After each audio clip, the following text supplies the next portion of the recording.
Baruch Hashem, we found this in this week's Torah portion. Parshat Kitavo in the book of Deuteronomy chapter 28, verses 49 through 57. With God's help, of course, like everything. After the long, or this is in the middle, towards the end of the long list of horrendous curses, what happens to God's people when they don't follow His Torah.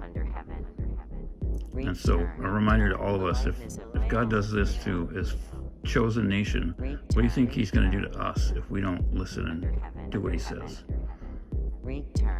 Hashem will carry against you a nation from afar, from the end of the earth, as an eagle will swoop, a nation whose language you will not understand, a brazen nation that will not be respectful to the old nor gracious to the young. It will devour the fruit of your animals and the fruit of your ground until you are destroyed. It will not leave you grain, wine, oil, offspring of your cattle or flocks of your sheep and goats, until it causes you to perish. It will besiege you in all your cities until the collapse of your high and fortified walls in which you trusted. Throughout your land, it will besiege you in all your cities, in all your land which Hashem, your God, has given you. You will eat the fruit of your womb, the flesh of your sons and daughters, which Hashem, your God, had given you.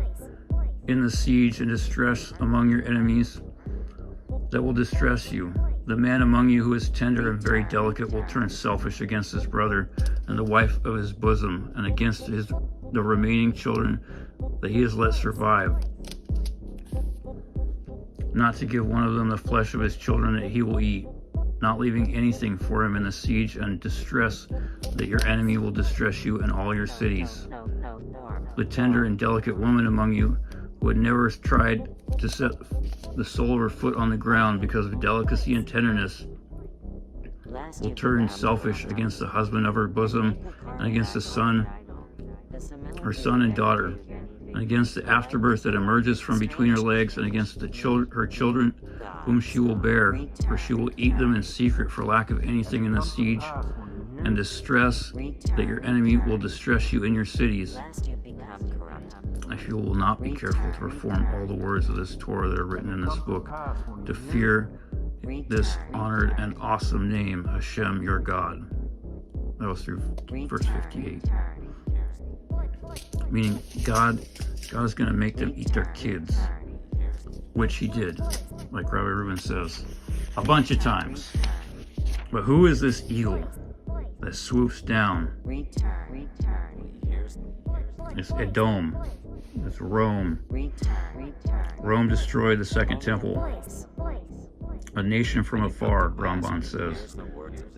Vespasian and his son Titus came from Rome to conquer the land and destroy Jerusalem and the second temple. The awful conditions described through verse 57 took place during the siege of Jerusalem. Shall lie upon you. Their blood. This curse. Their blood. Written in this book.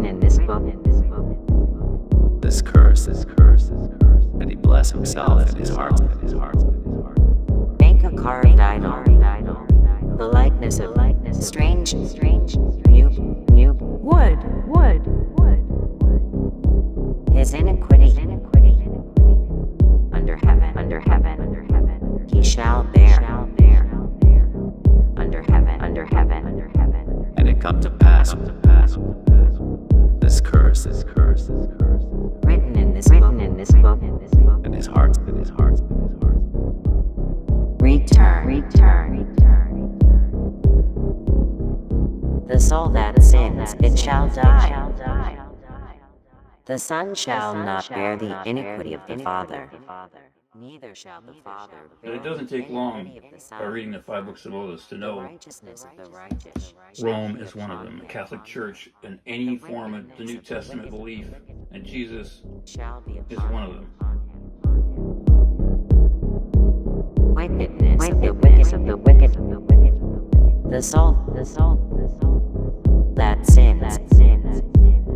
And it come to pass when he hears Of the wicked. The soul that sins, their blood shall be upon them.